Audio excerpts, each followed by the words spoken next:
Bellissima tradizione ora borgalese come sazzonica in filigrana esclusiva del paese di Borgale, tenuta al collo con un nastro di velluto e displugadente usato come tutte cadenti.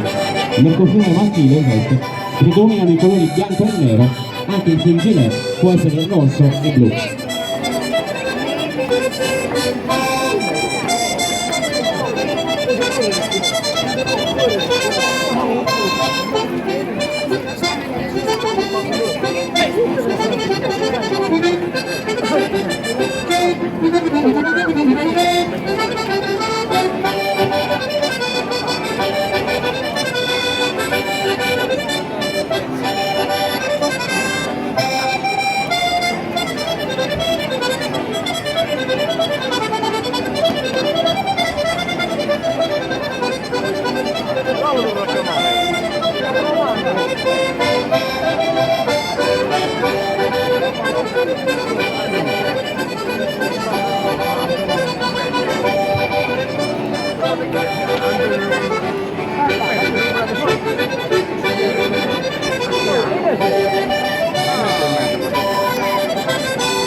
E chi siete?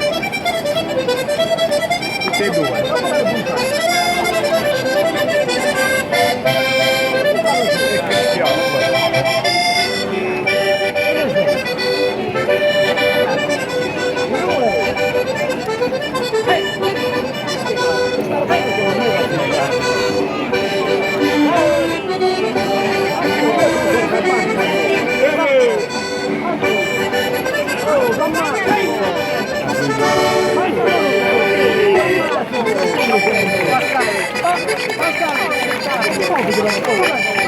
Gruppo Fondo Milani Borgali.